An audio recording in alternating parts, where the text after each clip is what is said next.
how do you get people more deeply connected with your universe? We're trying to make it innovative, we're trying to make it accessible, and by introducing story and a narrative thread through the whole Infinity multiplayer experience is something that we really wanted to put a lot of attention and detail into.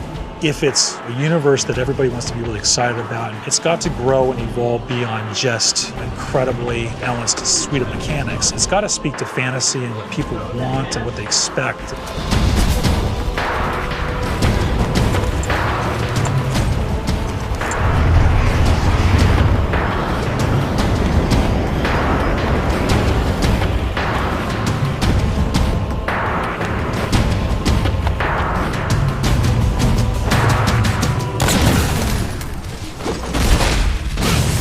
Something we really wanted to do with Halo 4 was to bring a new perspective to Halo multiplayer.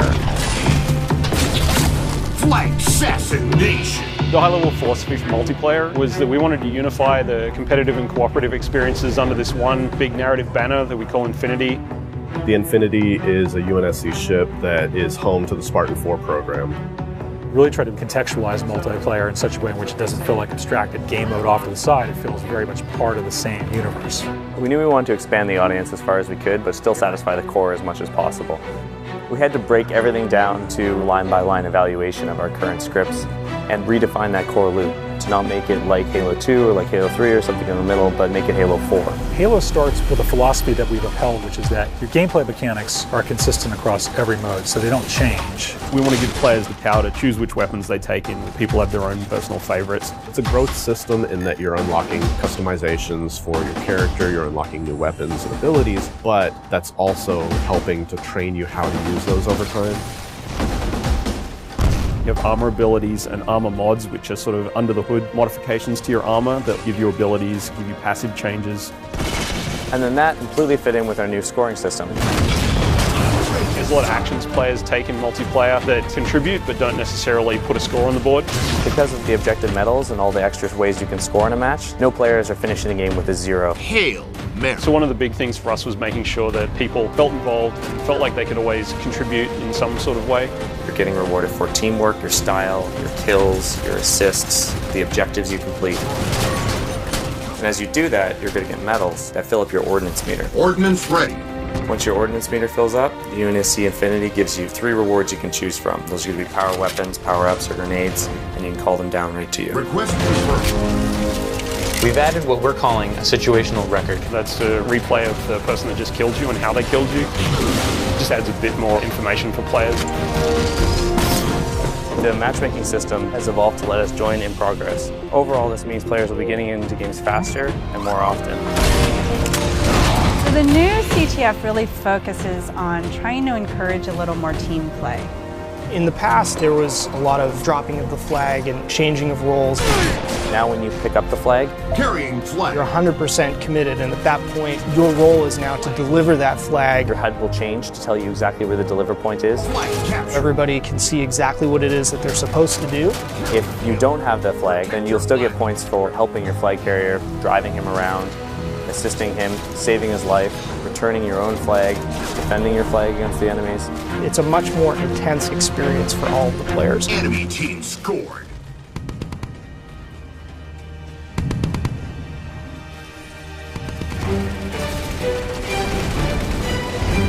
Probably the biggest focal change is that we're trying to build more vehicle-friendly maps, and then to go with that we've got a new mode called Dominion.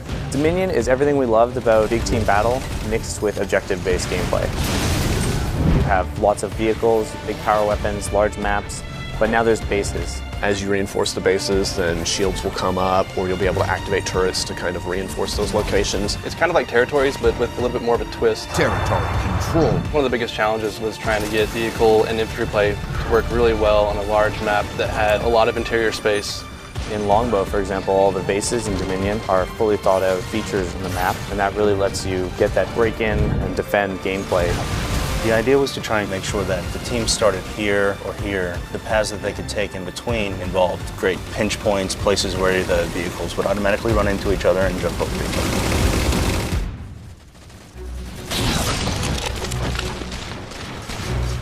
Whenever we start a space, we need to concentrate on a few key things. One is that there's distinct landmarks everywhere you look so you can orient yourself and you never get lost while you're playing. Two is that whenever you're moving from location to location, if you're jumping across a gap, that none of those jumps feel frustrating. So for instance, floods are a replacement for infection and players have higher jump height. Infected. We needed to make sure that we could make a map that you're always going to hit your target, you're always going to be able to move around smoothly. Flood is a spiritual successor to Infection. We knew how popular this mode was, we knew it had a lot to live up to, so we didn't want it to just be a Slayer variant anymore. The ground up, it's a new script, it's its own mode now.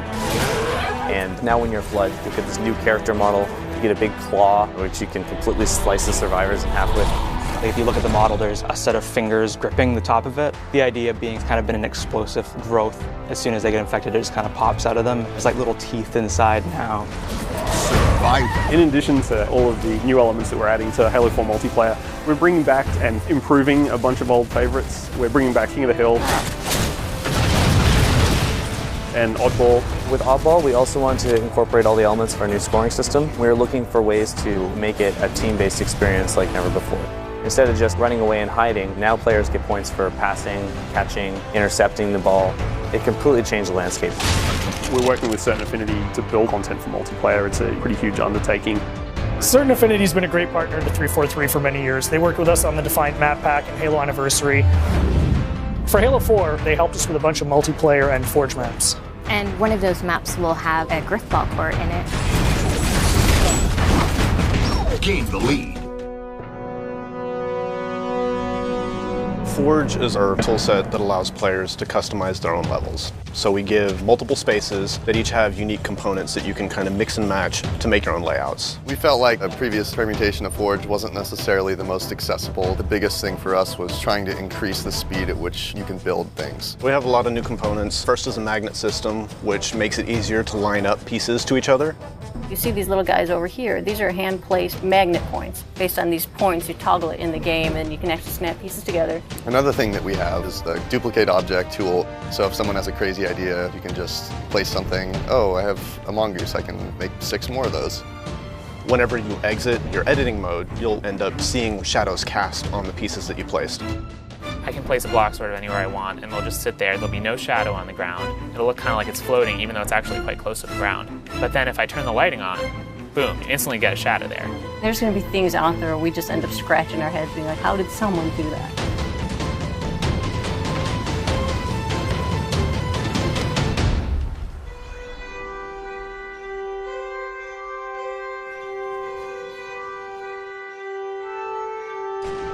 In the tradition of remaking maps, we've chosen to do Valhalla, and this time we're calling it Ragnarok.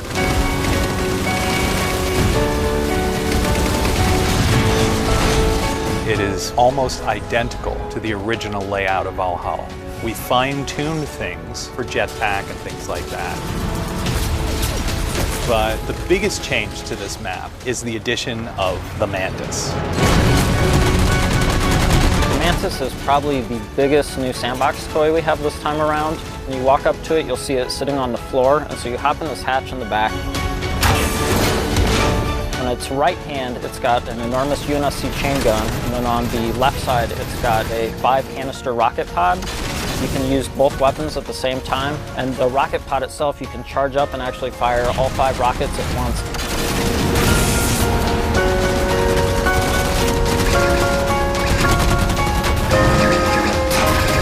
The other thing that's really sweet with it is it has a melee stomp. This is probably the most powerful vehicle in a Halo game since like the Scorpion or Banshee. We knew from the start that if we're going to put this in campaign, we have to bring in multiplayer. What better toy do I want to use the Battlefield than the mech? When you look at Halo's audience, you've got a group of players that really gravitates towards campaign, and then another group of players that really gravitates towards multiplayer. The idea of knitting together the narrative and this gameplay experience was the genesis of where Spartan Ops came from. The narrative thread through Spartan Ops is absolutely huge. 6 months after the events of campaign are over, the crew of the Infinity is going down to investigate Requiem. Some of the old hands here know what you're in for. The rest of you, you're due an education. Each week you have a new episode of a series that's continuing to tell this evolving story. And then you have these 5 missions that tie directly to that episode. And actually, in some cases, you have a direct impact on what's happening in the next week's episode. Don't relax yet. You've got more hostiles headed your way.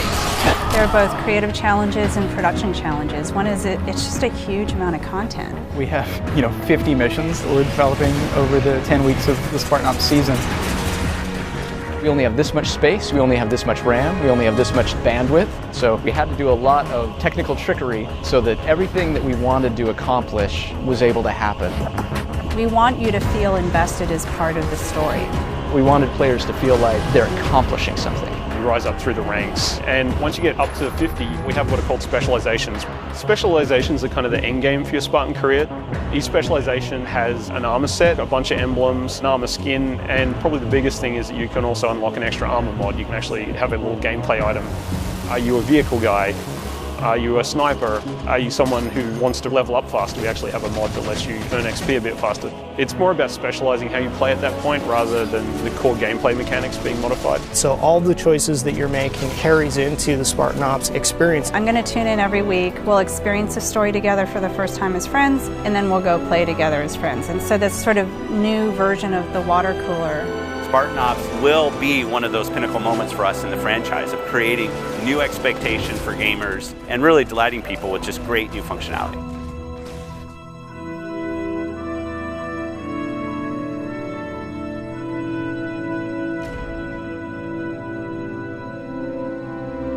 We're seeing just kind of the tip of the spear. Going where we want to go in the next steps is only made possible by building absolute confidence. A hero is someone who takes action even though they have something to lose. You gotta have the gumption. You gotta have the confidence to go after it. No matter how deeply we explore the universe or how much detail that you find out about aspects of the universe, it's still bigger and more mysterious than any amount of information could ever give us. And I think that's how the real universe is. Super excited about where this game has evolved to. There's so much variation at all levels of the game that make it infinitely replayable. People play it and they say, man, that's great, I just want one more game, and another one, and just keep going. It has been sort of this puzzle that's come together person by person.